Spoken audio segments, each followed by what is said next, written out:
Halo, shalom. Nggak terasa ini kita sudah sampai di penghujung tahun ya 2024, di mana ini menjadi episode terakhir di dalam bulan Desember ini. Kalau di konten sebelumnya saya membahas tentang Daud dan konten-konten sebelumnya juga mengenai Saul. Nah, di situ kita bisa melihat bahwa Daud ini mempunyai kepribadian yang jauh lebih baik daripada Saul. Tapi meskipun demikian, Daud ini juga bukan seseorang yang mempunyai kepribadian yang sempurna gitu ya. Dia juga banyak melakukan kesalahan-kesalahan yang menurut saya itu juga fatal gitu. Nah, salah satu contohnya di mana Daud ini ini belum terjadi, belum sampai melakukan kesalahan ya. Di mana Daud ini hampir melakukan kesalahan dengan membunuh Nabal dan semua laki-laki yang berada bersama dengan Nabal. Jadi ceritanya kita tahu waktu itu Daud dan orang-orangnya itu menjagai orang-orang Nabal yang sedang mengembalakan domba-dombanya di sekitar mereka. Nah, suatu hari Daud ini mendengar kabar bahwa Nabal itu melakukan pengguntingan bulu domba-dombanya. Nah, di sini kemudian terbersitlah di dalam pikiran Daud untuk mengutus orang-orangnya kepada Nabal. Ya, dengan harapan dia akan mendapatkan sesuatu kebaikan, kemurahan dari Nabal sebagai balas budi apa yang telah dilakukannya terhadap orang-orang Nabal ini. Tetapi justru ketika utusan-utusan dari Daud ini sampai kepada Nabal, itu mereka itu jangankan kok dikasih makanan dan minuman yang banyak, sedikit pun mereka itu tidak mendapatkan. Justru mereka mendapatkan perlakuan yang buruk, penghinaan dari Nabal yang berkata, siapa Daud itu? Banyak hamba-hamba yang lari dari tuannya. Jadi masakan aku memberikan roti dan minuman atau daging kepada orang-orang itu. Nah, di sini timbullah kemarahan Daud. Jadi rupa-rupanya Daud ini ketika melakukan sesuatu kebaikan kepada seseorang, dia itu menuntut balas. Jadi nggak benar-benar murni gitu ya. Dia mengharapkan hal yang sama dari orang yang sudah dia tolong. Nah, itu kita lihat apa akibat dari sikap Daud ini yang mengharapkan balasan dari seseorang yang sudah ditolongnya. Kita mungkin bisa buka di dalam 1 Samuel 25 ayat 21 sampai 22.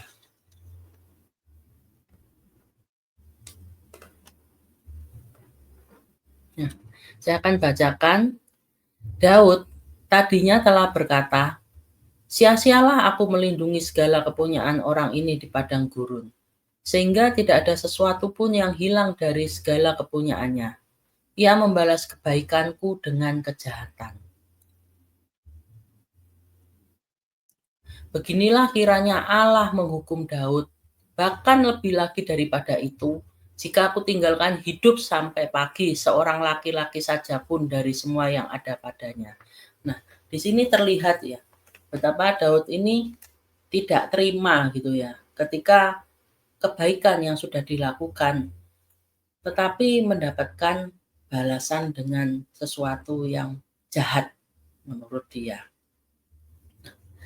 Dia merasa bahwa dia harus melakukan sesuatu, dia harus membunuh Nabal ini yang sudah dan semua laki-laki yang ada pada dia. Jadi nggak cuma Nabal ya. Padahal yang salah itu kan Nabal ya. Tapi dia itu juga menyangkut pautkan orang-orang yang berada bersama-sama dengan Nabal. Dia mau bunuh semua laki-laki itu. Nah, betapa kita bisa lihat di sini Daud ini mempunyai sisi-sisi yang jahat di dalam dirinya. Kita selama ini mungkin banyak mendengar hal-hal yang positif tentang Daud, gitu ya.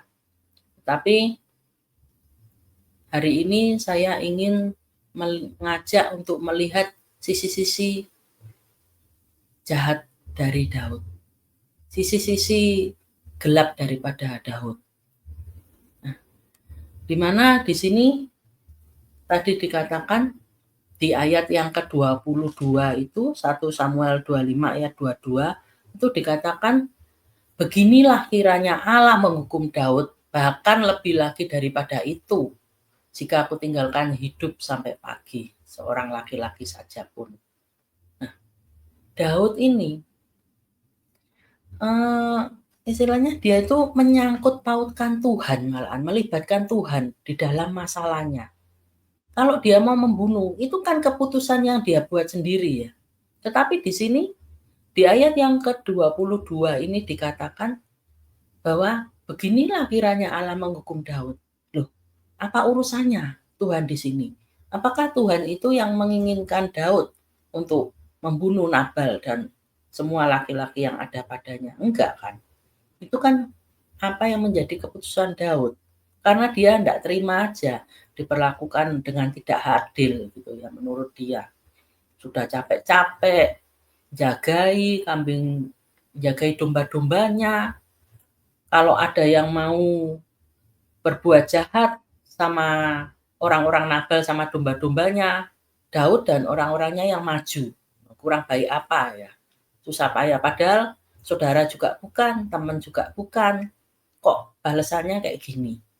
Nah, betapa kita itu harus berhati-hati, kita harus waspada dengan belajar dari kisah Daud ini. Bahwa jangan melibatkan Tuhan untuk seakan-akan itu Tuhan itu setuju dengan apa yang kita lakukan. Seakan-akan itu merupakan mandat dari Tuhan untuk kita lakukan. Jadi betapa pentingnya hal itu. Nah, jadi satu pelajaran yang bisa kita ambil ketika kita melakukan suatu kebaikan kepada seseorang, kita tidak usah mengharapkan balasan yang sama dari orang tersebut. Karena ketika kita tidak mendapatkan balasan dari kebaikan yang sudah kita lakukan, itu bisa muncul hal-hal yang jahat dalam diri kita. Mungkin kita akan membuat orang itu susah, kita akan membalas dia karena sudah nggak tahu terima kasih. Nah, kenapa juga kok Daud ini bisa mengalami hal yang sama tuh? Ada kalanya Tuhan itu seakan-akan tuh mengganjal kita ya. Orang-orang yang menurut kita bisa menolong kita, itu ternyata ketika dimintai pertolongan, tiba-tiba mereka itu tidak merespon dengan baik. Karena kita lihat di dalam Yeremia 17 ayat yang ke-5.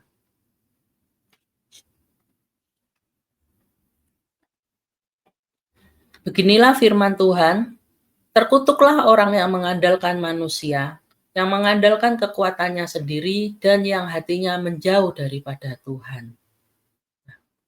Daud pada saat itu, dia mengandalkan dirinya sendiri, mengandalkan apa yang menjadi kebaikan hatinya untuk dia meminta pertolongan kepada Nabal.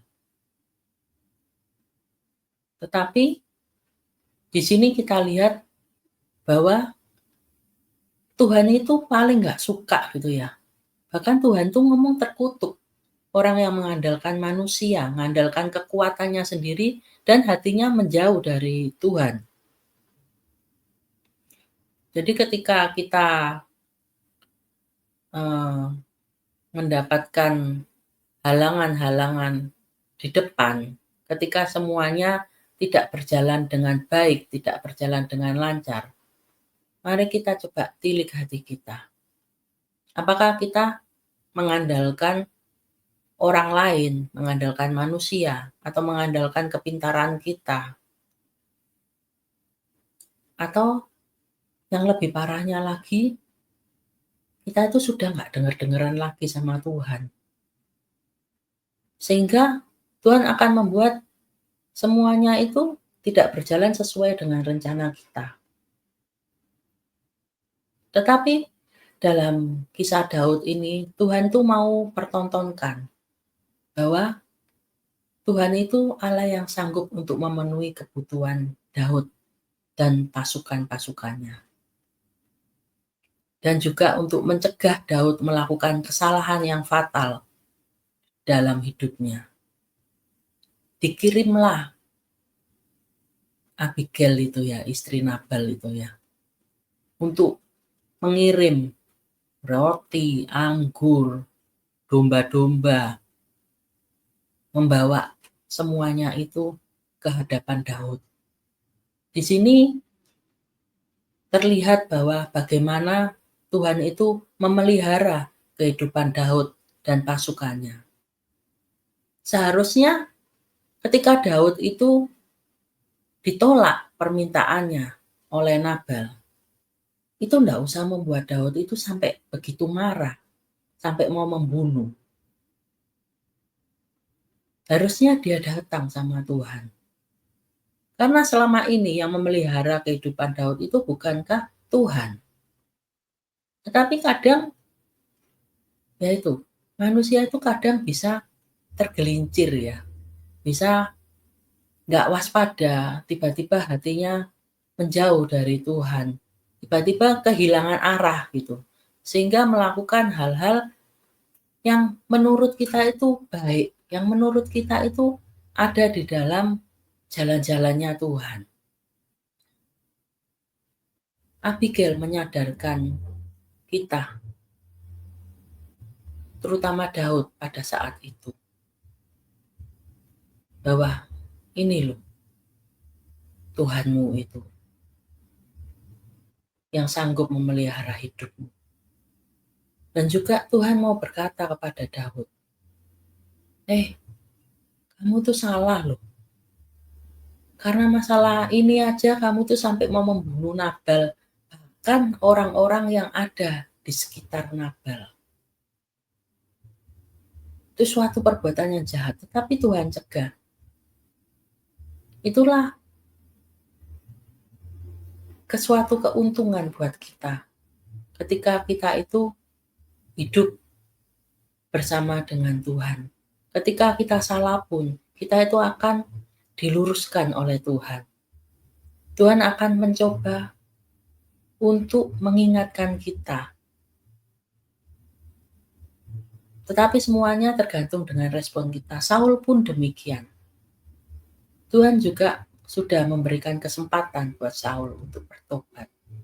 Tuhan juga mengirim nabinya untuk memperingatkan, untuk memberikan masukan apa yang menjadi kesalahan Saul. Tapi itu tidak menjadikan Saul bertobat. Jadi betapa pentingnya ketika kita melakukan sebuah kesalahan yang mungkin tidak kita mengerti, kemudian datang firman Tuhan, datang seseorang untuk mengingatkan kita, itu kita sebaiknya merespon dengan baik, sehingga tidak melakukan kesalahan yang fatal.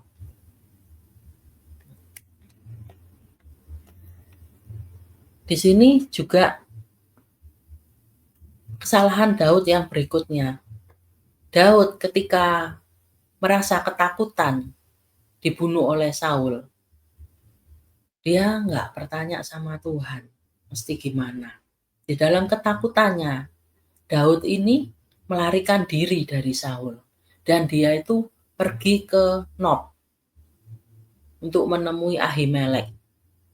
Di sana dia bertingkah seakan-akan dia itu diutus oleh Raja Saul. Dan di sana dia minta roti, dia minta tombak atau pedang yang ada. Di mana Daud itu tidak sadar perbuatannya ini mencelakakan orang lain. Di mana kita tahu berikutnya ketika Raja Saul mendengar bahwa Daud ini pergi ke Nob, ada yang melaporkan ya, kalau Daud itu pergi ke sana. Itu langsung Ahimelek dan semua nabi-nabi dan semua penduduk dan hewan-hewan yang ada di sana itu ditumpas oleh Raja Saul. Luar biasa ya yang dilakukan oleh Daud ini. Dampaknya itu loh, sangat mengerikan. Jadi kesalahan Daud ini bukan merugikan Daud aja, tetapi kesalahan Daud itu juga bisa mencelakakan orang lain. Di mana Daud ini tidak sadar. Saya pun juga pernah melakukan hal yang sama ketika di dalam kekalutan saya, ketika saya mempunyai sebuah masalah, saya nggak bergumul benar-benar sama Tuhan. Saya nggak nanya Tuhan mesti gimana. Ketika datang, menurut saya itu jalan keluar dari Tuhan. Saya nggak nanya lagi. Karena mungkin ada ketakutan tersendiri di dalam diri saya bahwa Tuhan akan berubah pikiran. Bahwa itu bukan jalan keluar dari Tuhan. Sehingga saya mengambil keputusan yang salah yang berakibat menyusahkan banyak orang lain. Dari akibat perbuatan saya itu banyak menyusahkan orang lain. Dampaknya itu luar biasa. Sehingga itu menjadi sebuah pelajaran buat saya ketika saya mempunyai sebuah masalah, saya harus benar-benar bergumul sama Tuhan. Ketika kelihatannya itu ada jalan keluar, apakah benar-benar itu dari Tuhan atau dari saya sendiri, dari keinginan hati saya sendiri. Jadi mudah nggak kita keluar dari kesalahan kita? Kalau kita mau itu pasti bisa. Nah, Daud itu mempunyai persamaan karakter dengan Saul loh ternyata.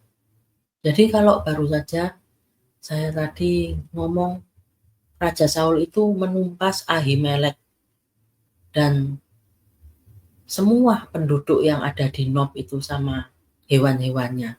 Jadi Raja Saul ini kan mikir yang salah itu Ahimelek. Yang terima kedatangan Daud itu kan Ahimelek. Tapi semua yang enggak ikut-ikutan salah itu ditumpas semuanya, dibunuh semuanya. Sama dengan Daud ketika dalam kasus Nabal. Yang salah Nabal menurut Daud. Tetapi orang-orang yang ada sama Nabal itu juga mau ditumpas semuanya. Nah, kadang kita itu tidak sadar gitu loh di dalam melihat segala sesuatu. Meskipun Daud kelihatannya luar biasa, tapi dia itu juga ada sisi-sisi dari dirinya itu yang sama jahatnya dengan Saul gitu ya. Cuma bedanya kalau Daud itu, dia itu sadar akan kesalahannya. Kalau Saul enggak. Daud itu rendah hati ketika ditegur. Dia langsung, ya Tuhan, aku salah. Kalau Saul kan ngeyel gitu ya. Maka betapa pentingnya kita itu merendahkan hati ketika ditegur. Mungkin kita nggak sadar. Kadang itu kalau kita tahu kita salah, itu lebih gampang ya untuk kita untuk berbalik gitu loh. Tapi kalau kita nggak sadar akan kesalahan kita, itu yang bahaya. Tetapi Ketika kita mau hidup benar di dalam jalan-jalannya Tuhan, ketika ketika kita mau sungguh-sungguh dalam Tuhan, Tuhan itu pasti akan ngingetin kita kalau kita itu salah. Bisa jadi Tuhan itu berbicara dengan kita secara langsung. Dan bisa jadi Tuhan itu kirim hamba-hambanya, orang-orang untuk mengingatkan kita. Nah, kalau dalam posisi kita tidak merasa salah, itu tidak gampang loh untuk kita menerima sebuah teguran itu. Karena kita merasa orang yang menegur kita itu yang keliru gitu ya. Jadi betapa pentingnya ketika kita menerima sesuatu dari orang lain, mau itu teguran atau himbauan atau bagaimanapun, itu kita terima dulu.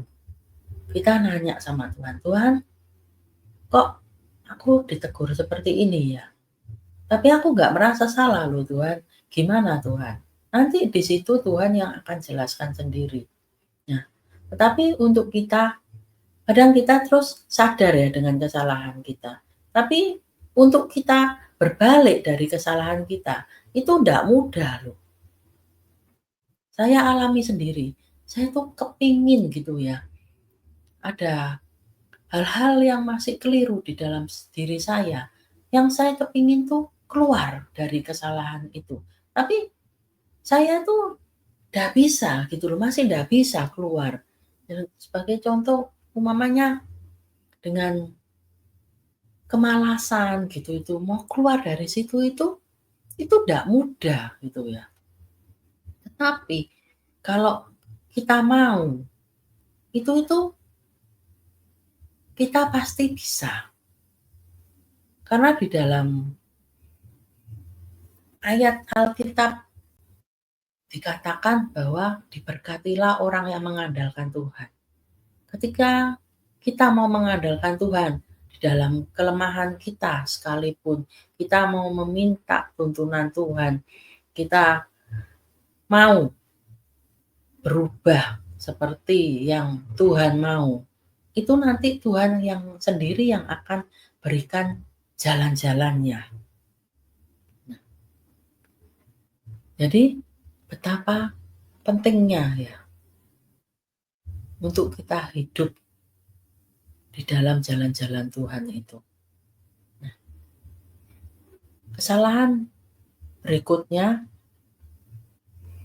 ketika Daud itu membunuh Uria. Nah, kita ngerti kisahnya Daud ini di mana dia tanpa belas kasihan membunuh Uria, seseorang yang mempunyai loyalitas yang tinggi terhadap kerajaan. Bahkan Uria ini sampai dia itu istilahnya tuh tidak memperhatikan istrinya sendiri, tidak memperhatikan kebutuhannya sendiri demi kerajaan, demi negaranya. Tetapi itu tidak diresponi dengan baik oleh Daud ini. Dan sebagai akibatnya, maka Daud menerima konsekuensi dari kesalahannya.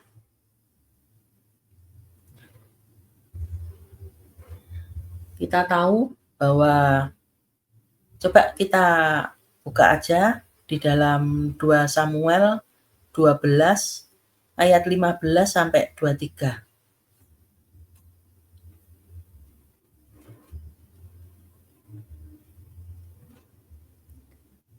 Kemudian pergilah Nathan ke rumahnya, dan Tuhan menulai anak yang dilahirkan bekas istri Uria bagi Daud sehingga sakit. Nah, kita tahu bahwa akibat dari kesalahan Daud itu, maka hukuman Tuhan turun, anak Daud dengan Batseba ini kena tulah dari Tuhan, sehingga sakit. Lalu Daud memohon kepada Allah oleh karena anak itu.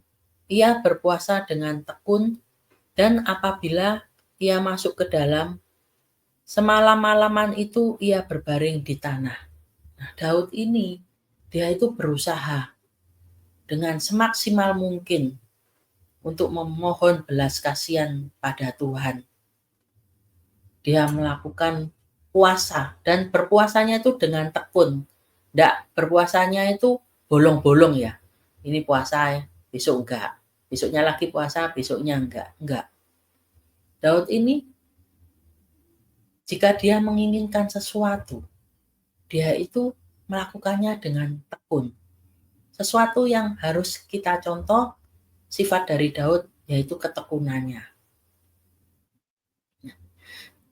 Sehingga sampai dia itu kalau masuk ke dalam itu, semalam-malaman itu sampai berbaring di tanah. Demi anak yang dikandung Batseba dan dilahirkan oleh Batseba ini mengalami kesembuhan. Nah, kita lihat di dalam ayat yang berikut, 17.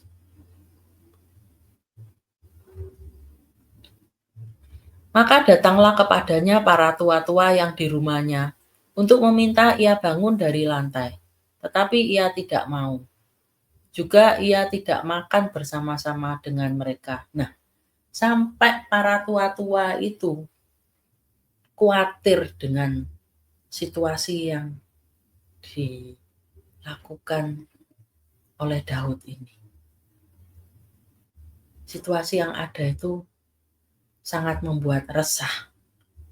Sehingga sampai tua-tua itu, ya kalau dianalogikan ini ya membujuk Daud supaya itu dia mau bangun dari lantai, terus dibujuk, ayo makan dulu supaya badannya kuat, nggak sampai sakit. Itu pasti itu sesuatu yang dilakukan supaya Daud ini nggak terus-menerus melakukan hal-hal yang menurut tua-tua ini sangat mengkhawatirkan untuk kesehatannya, untuk kondisi mentalnya.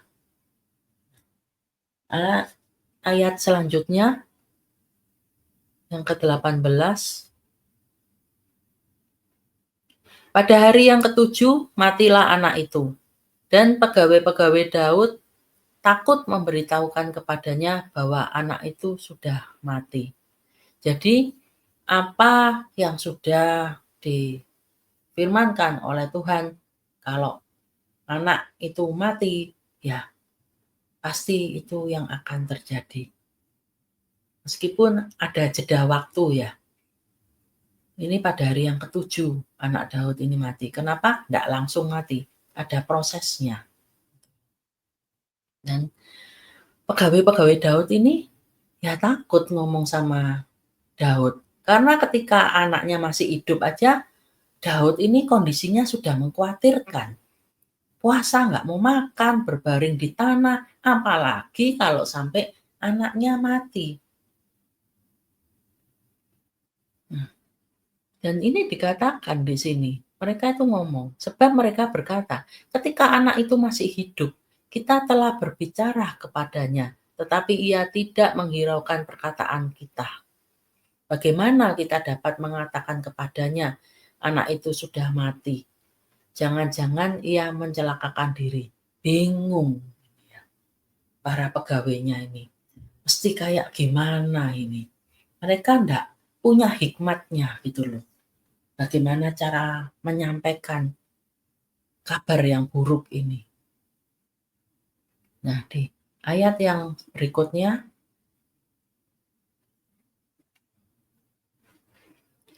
ketika Daud melihat bahwa pegawai-pegawainya berbisik-bisik, mengertilah ia bahwa anak itu sudah mati. Daud ini seseorang yang pintar, makanya dia dipakai secara luar biasa. Dia banyak terjun ke dalam medan peperangan di mana dia harus tangkas ya dalam menangkap sebuah situasi. Nah, di sini ketika dia melihat pegawai, ngerti dia, "Oh, udah mati anakku." Berarti apa yang aku inginkan, apa yang aku doakan untuk kesembuhan anak ini tidak dikabulkan oleh Tuhan. Di sini Daud ingin menegaskan. Lalu Daud bertanya kepada pegawai-pegawainya, "Sudah matikah anak itu?" Jawab mereka, "Sudah." Berikut ayat yang ke-20. Lalu Daud bangun dari lantai. Ia mandi dan berurap dan bertukar pakaian. Ia masuk ke dalam rumah Tuhan dan sujud menyembah. Sesudah itu pulanglah ia ke rumah dan atas permintaannya dihidangkan kepadanya roti, lalu ia makan. Nah, di sini apa yang dilakukan oleh Daud ini sesuatu hal yang tidak pernah disangka-sangka oleh pegawainya gitu ya. Nah, anak masih hidup sampai seperti itu menyusahkan dirinya, berpuasa nggak makan lah ini anaknya nggak ada. Daud itu bangun dari lantai, mandi, dan masih masuk ke rumah Tuhan loh, sujud menyembah loh. Di sini terlihat bahwa Daud ini seseorang yang menerima apapun yang menjadi keputusan Tuhan. Ketika Tuhan sudah menetapkan sebuah keputusan, dia masih berusaha bargain gitu ya. Tawar-tawaran dengan Tuhan, yang meminta belas kasihan dari Tuhan. Tetapi ketika Tuhan tidak merubah keputusannya, Daud dengan rendah hati menerima keputusannya, dan Daud di sini tidak menyesali dirinya dengan menghakimi dirinya. Mungkin kalau itu terjadi di dalam hidup teman-teman gitu ya, mungkin bisa aja menyesali diri. Saya pun juga mungkin bisa jadi itu menyesali diri. Waduh, kenapa ya aku itu melakukan kesalahan kayak gini sehingga aku tuh menerima akibat seperti ini. Tetapi Daud itu tidak menghakimi dirinya sendiri. Ya sudah, dia legowo aja. Sesuatu yang nasi yang sudah terlanjur jadi bubur, tidak mungkin jadi nasi lagi. Jadi ketika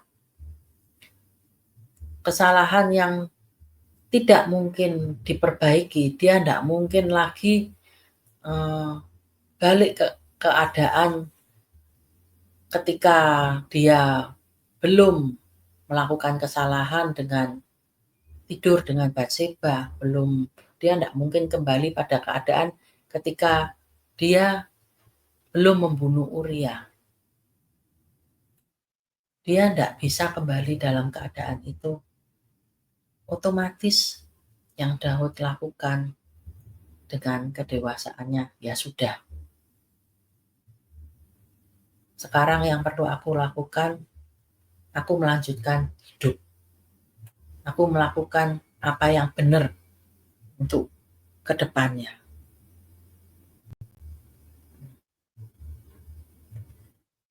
Jadi di sini yang dilakukan oleh Daud itu sesuatu yang luar biasa kalau menurut saya. Kita lihat di dalam ayat yang berikutnya, karena tidak banyak orang ya bisa melakukan hal yang seperti ini. Nah, pegawai-pegawai ini orang-orang yang secara umum akan melakukan suatu tindakan yang sama gitu ya, suatu pemikiran yang sama.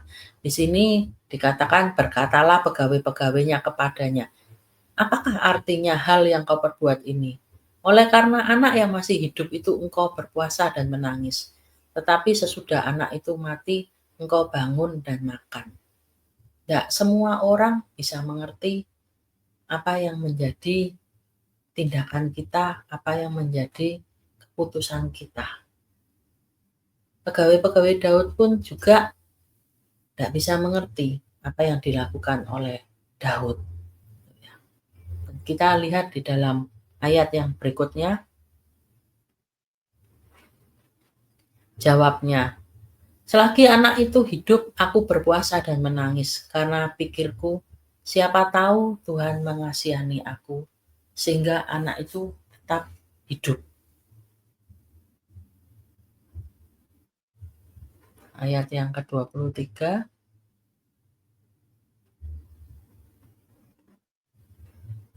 tetapi sekarang ia sudah mati, mengapa aku harus berpuasa?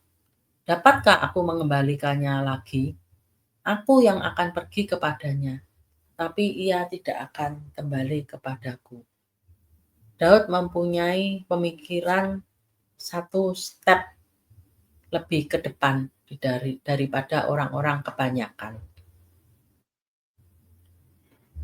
Daud tahu bahwa dia itu harus menghargai apa yang menjadi kehidupannya. Meskipun anak ini mati, tetapi dia itu masih punya Batseba. Dia masih punya kesempatan untuk mendapatkan anak lagi dari Batseba. Meskipun itu tidak bisa menggantikan ya anak yang diambil oleh Tuhan. Tetapi dia berpikir bahwa ya udah, ke depan akan ada hal-hal yang jauh lebih baik. Nah, dan di sini kita lihat kalau dari cerita, akhirnya Batseba itu mengandung lagi dan melahirkan Salomo. Jadi kita ketika melakukan sebuah kesalahan, teman-teman yang masih belum bisa move on, yang masih istilahnya itu mungkin mendayu-dayu, menyalahkan diri sendiri, kenapa melakukan kesalahan itu, sehingga terjadi sesuatu yang buruk. Yuk belajar dari kisah Daud ini. Mari kita lanjutkan hidup kita ke depan, akan ada hal-hal yang jauh lebih baik yang bisa kita lakukan berkaca dari kesalahan kita yang lalu. Dan cara Daud menghargai hidupnya, menghargai dirinya. Dia melakukan perbaikan. Jadi dia menjadi sosok ayah yang baik bagi Salomo. Dia mendidik Salomo dengan perantaraan Nabi Nathan ya. Karena Daud merasa bahwa kalau cuma dia sendiri pun itu kurang gitu loh. Karena di dalam kisah-kisah juga kita lihat bahwa Daud ini bukan sosok ayah yang bisa membimbing anak-anaknya semuanya di dalam jalan-jalannya Tuhan. Daud juga pernah melakukan kesalahan dalam kasus Amnon dan Tamar itu ya, di mana keputusan yang diambilnya itu tidak memuaskan hati Absalom, itu saudaranya Tamar itu, yang membuat Absalom ini marah. Dan suatu saat itu yang menjadikan Absalom itu memberontak terhadap Daud, memberontak ke pemerintahan Daud. Juga ada Adonia, di mana dia tanpa persetujuan Daud, dia mengangkat dirinya sendiri menjadi raja untuk menggantikan Daud. Tetapi apa yang sudah ditetapkan oleh Allah itu tidak bisa digagalkan oleh manusia. Ketika Allah memutuskan Salomo yang menduduki tahta untuk menggantikan Daud, maka itu pasti terjadi. Dan pada akhirnya Salomo memerintah menggantikan Raja Daud. Daud sudah melaksanakan tugasnya dengan baik di dalam membimbing Salomo.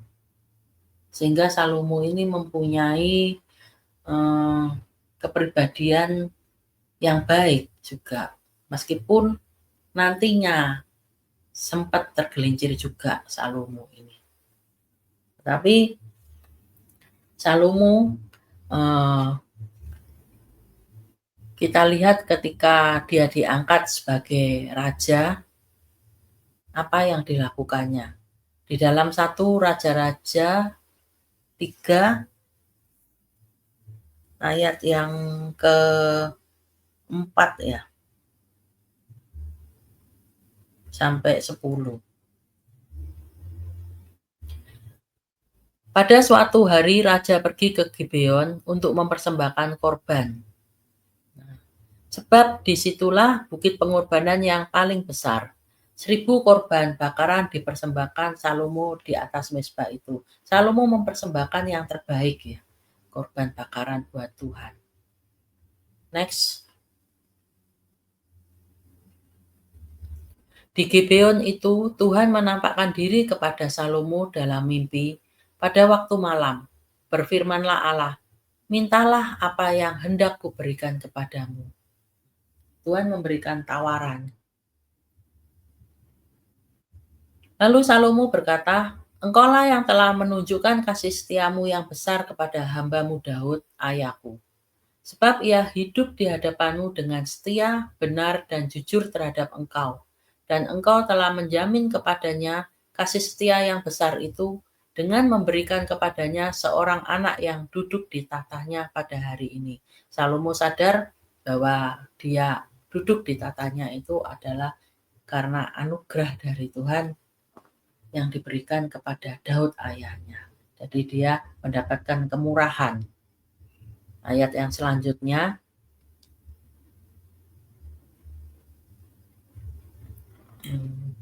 maka sekarang ya Tuhan Allahku, engkaulah yang mengangkat hambamu ini menjadi raja menggantikan Daud ayahku. Sekalipun aku masih sangat muda dan belum berpengalaman. Salomo mengerti bahwa dia masih minim ya untuk kemampuannya di dalam memimpin sebuah kerajaan. Selanjutnya, demikianlah hambamu ini berada di tengah-tengah umatmu yang kau pilih, suatu umat yang besar. Salomo ini juga merasa gentar ya untuk memimpin umat yang besar itu, yang nggak pernah dia hadapi sebelumnya. Jadi dia nggak pernah di training dulu gitu. Yang tidak terhitung dan tidak terkira banyaknya. Next. Maka berikanlah kepada hambamu ini hati yang faham menimbang perkara untuk menghakimi umatmu dengan dapat membedakan antara yang baik dan yang jahat. Sebab siapakah yang sanggup menghakimi umatmu yang sangat besar ini?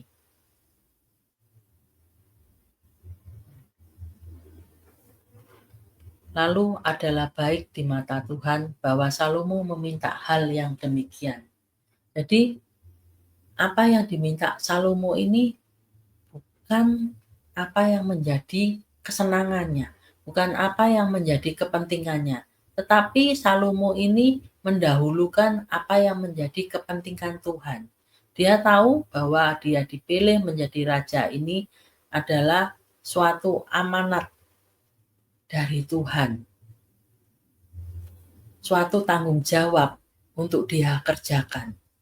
Tapi dia itu merasa bagaimana dengan kemampuanku yang seperti ini, apakah sanggup aku melakukannya? Maka Salomo ini supaya dia bisa mengerjakan tugas dan tanggung jawab yang diberikan kepadanya dengan baik, dia hanya meminta hikmat dari Tuhan. Sehingga dia itu bisa tahu yang mana yang benar, yang mana yang salah. Dan kita ngerti di dalam pemerintahannya, Salomo ini luar biasa mendapat hikmat dari Tuhan. Sampai sesuatu yang tidak terpikirkan oleh manusia, itu dia itu bisa tahu gimana cara menyelesaikannya. Sebagai contoh ketika ada dua ibu ya, gitu, yang dimana sama-sama mengakui bayi yang ada itu adalah anaknya. Nah, Salomo ini mendapat hikmat dari Tuhan. Yuk dibunuh aja, dipenggal jadi dua, jadi biar adil. Sebagian buat ibu yang satu, sebagian buat ibu yang lain. Dimana hal ini nggak terpikirkan ya. Sesuatu yang istilahnya, nah mosok cara menyelesaikan masalah dengan dibunuh itu gimana.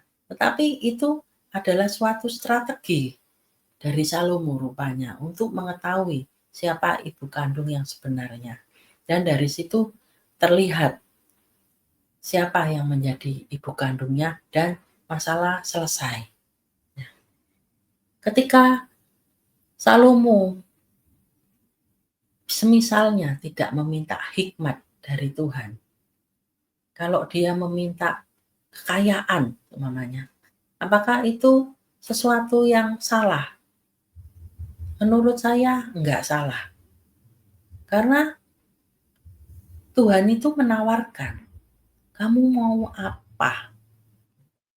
Jadi kalaupun tadinya Salomo meminta kekayaan atau meminta apapun yang menjadi kepentingannya, yang menjadi kesukaannya, itu nggak apa-apa buat Tuhan. Cuma ketika Salomo meminta apa yang menjadi kepentingan Tuhan, memikirkan bahwa yang dimintanya itu sesuatu yang istilahnya itu bukan untuk dirinya, tetapi untuk rakyat yang dipimpinnya. Itu dipandang Tuhan, itu punya nilai plus gitu ya. Sehingga dikatakan adalah baik dipandang oleh Tuhan. Ketika kita tidak memikirkan kepentingan diri sendiri, ketika kita memikirkan apa yang menjadi kepentingan Tuhan lebih daripada kepentingan kita, itu ada nilai plus yang diberikan oleh Tuhan. Demikian dengan Salomo, akhirnya Tuhan tuh nggak cuma ngasih hikmat aja pada Salomo, tapi dia juga memberikan harta kekayaan, dapat bonus ya. Jadi malah mendapatkan semua.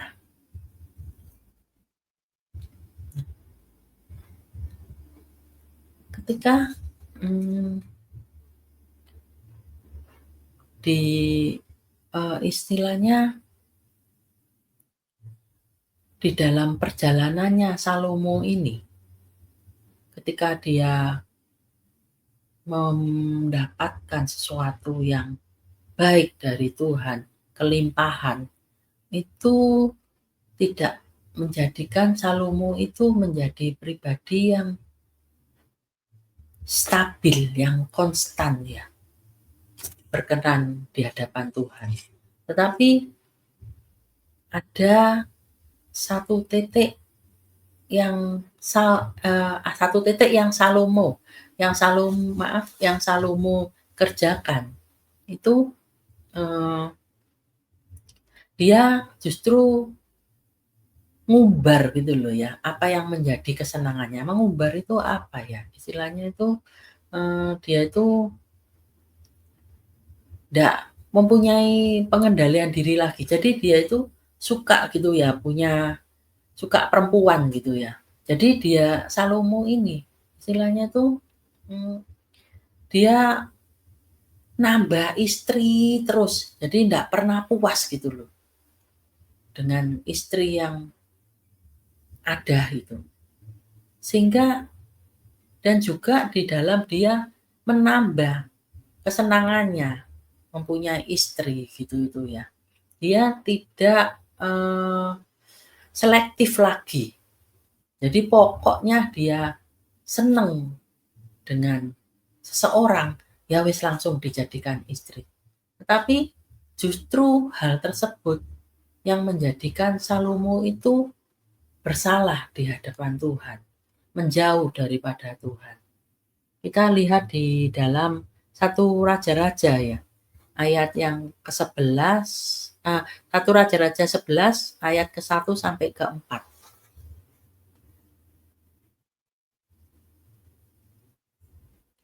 Adapun Raja Salomo mencintai banyak perempuan asing. Nah, ini yang saya katakan bahwa dia tidak selektif lagi ya. Dia tidak pilih-pilih lagi karena kesenangannya tersebut. Di samping anak Firaun, ia mencintai perempuan-perempuan Moab, Amon, Edom, Sidon, dan Het. Padahal tentang bangsa-bangsa itu, Tuhan telah berfirman kepada orang Israel, "Janganlah kamu bergaul dengan mereka, dan mereka pun janganlah bergaul dengan kamu. Sebab sesungguhnya mereka akan mencondongkan hatimu kepada allah-allah mereka." Hati Salomo telah terpaut kepada mereka dengan cinta. Jadi di sini Tuhan itu sudah berikan batasan-batasannya. Apa yang boleh, apa yang tidak boleh. Tetapi ya karena Salomo ini tidak berusaha mengendalikan diri dengan hobinya, itu menjadikan dia itu akhirnya itu melenceng dari apa yang menjadi ketetapan Tuhan. Nah, yang berikut,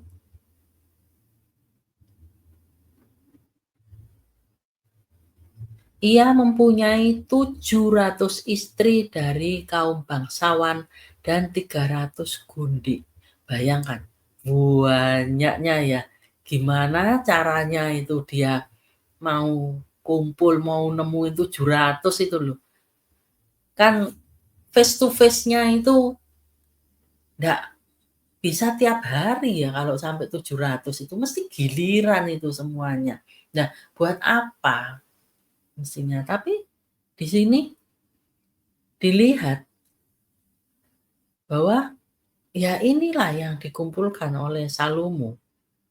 Istri-istrinya itu menarik hatinya daripada Tuhan. Dan pada akhirnya orang-orang yang berada di samping Salomo ini tidak menjadikan dia semakin dekat sama Tuhan, tapi justru menjadikan Salomo itu menjauh dari Tuhan. Dan ayat yang keempat,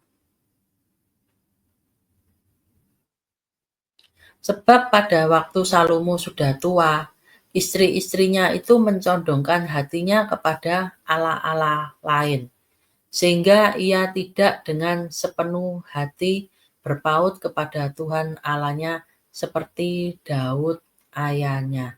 Ya, jadi mungkin tadinya Salomo ini merasa, oh nggak apa-apa, meskipun aku ngambil istri dari bangsa-bangsa yang Tuhan nggak suka, Aku masih bisa kok mengendalikan diriku.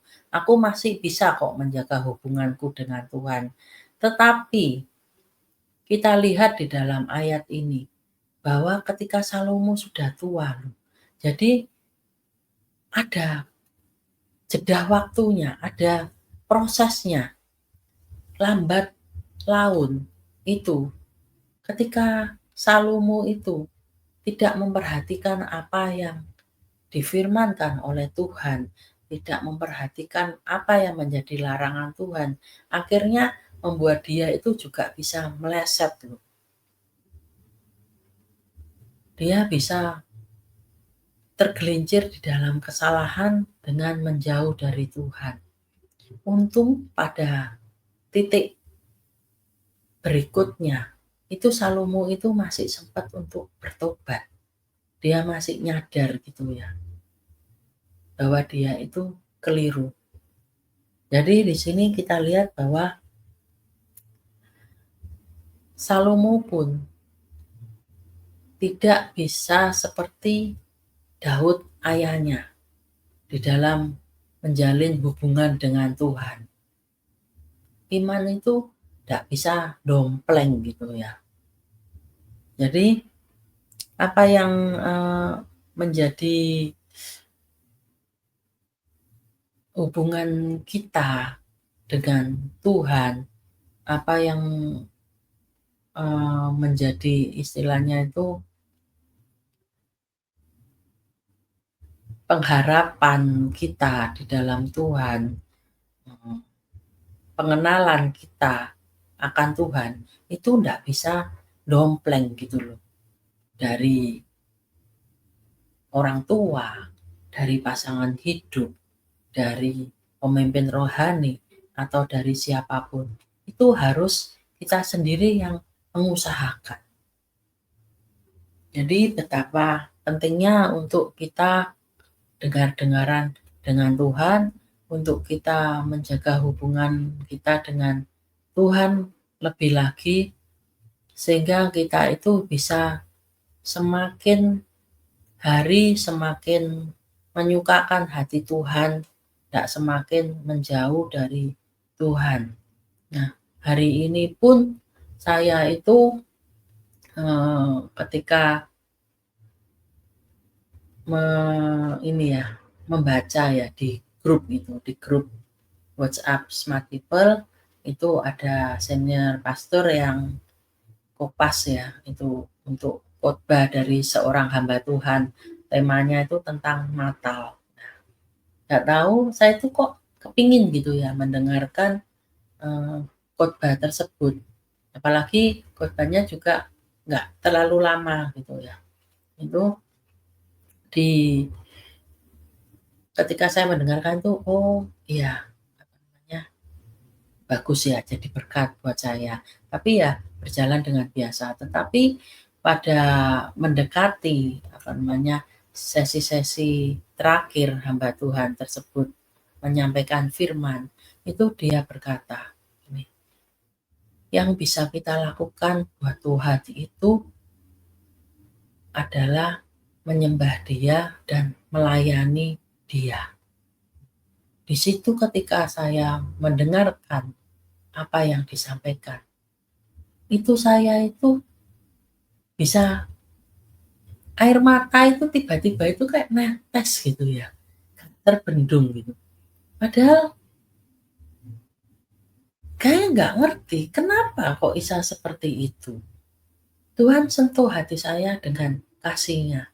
Dia mau memperingatkan saya akan kesalahan saya.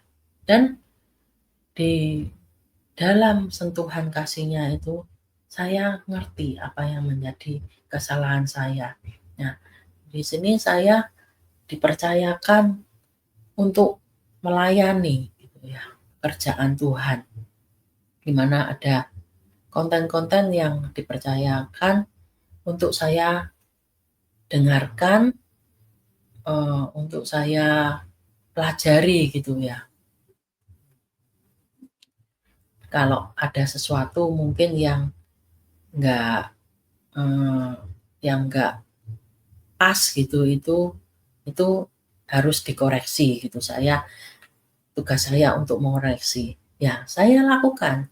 Saya tidak menolak tugas pelayanan yang diberikan pada saya, karena saya menganggap itu adalah sebuah kesempatan yang Tuhan beri, tetapi di dalam menjalankannya, saya merasa bahwa itu hanyalah sebagai tugas, sebagai kewajiban. Saya tidak menyikapinya sebagai sebuah anugerah jika saya mendapatkan kesempatan untuk melayani apa yang menjadi pekerjaan Tuhan. Sehingga ya enggak bener-bener istilahnya itu kayak happy gitu loh. Kayak istilahnya itu antusias gitu. Kadang itu saya merasa kesulitan untuk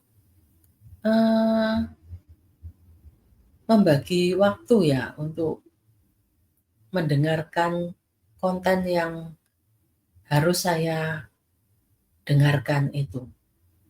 Karena apa?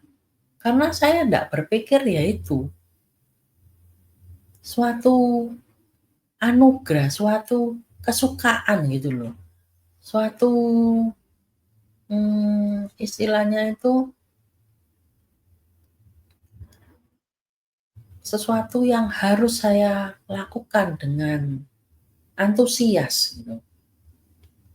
Padahal kalau kita diberikan sebuah tanggung jawab, sebuah pelayanan, kita itu pasti bisa menyelesaikannya dengan baik. Ketika kita merasa kadang terbeban, merasa kurang waktu, itu karena kita itu tidak bisa memberi batasan, tidak bisa istilahnya itu menata waktu kita dengan baik. Jadi lebih lebih mementingkan apa yang menjadi urusan-urusan hal-hal duniawi daripada mengurusi hal-hal yang rohani. Di mana ini menjadi suatu warning ya buat saya dan juga mungkin buat teman-teman yang lain yang menghadapi kasus seperti saya. Apabila setiap kita itu didesain untuk melayani Tuhan. Karena Tuhan itu enggak butuh dengan apa yang kita punya. Tuhan tuh enggak butuh dengan harta kita, dengan apapun yang menjadi milik kita. Karena semua itu anugerah dari Tuhan. Tuhan punya semuanya itu. Tapi yang Tuhan inginkan itu cuma ya ketika kita mau dekat sama Dia, kita mau menyembah Tuhan, kita mau mengakui Tuhan di dalam setiap langkah hidup kita, dan kita mau melayani Tuhan. Itu yang Tuhan inginkan, itu yang menyukakan hati Tuhan. Jadi mari kita mulai merubah pikiran-pikiran kita yang salah. Mari kita di tahun yang akan datang ini, kita mulai memberikan hati yang istilahnya itu yang sungguh-sungguh ya ketika kita melayani. Jadi bukan hanya sekedar kewajiban, bukan hanya sekedar tugas gitu ya. Tapi benar-benar itu ya antusias gitu, happy gitu ya. Karena itu kalau kita melakukan itu ya itu yang menyukakan hati Tuhan. Itu yang harus ada di dalam pemikiran kita. Katanya kalau kita anak Tuhan, kita sering berkata bahwa kita itu cinta Tuhan. Nah, tentunya rasa cinta kita sama Tuhan itu harus dibuktikan ya dengan kenyataan yang ada. Jadi mari kita perbaiki apa yang salah, mungkin sisi-sisi gelap kita, kejahatan-kejahatan kita mulai merubahnya. Ketika kita merasa tidak sanggup, kita andalkan Tuhan, kita tanya sama Tuhan, kita minta bimbingannya, bagaimana caranya keluar dari kesalahan kita, dari apa yang menjadi kelemahan kita, dan mulai melayani, mulai meresponi apa yang menjadi panggilan Tuhan di dalam hidup kita. Oke, sampai di sini apa yang saya sharingkan kiranya bisa menjadi masukan, bisa menjadi berkat buat teman-teman yang mendengarkannya. Terima kasih, Tuhan Yesus memberkati.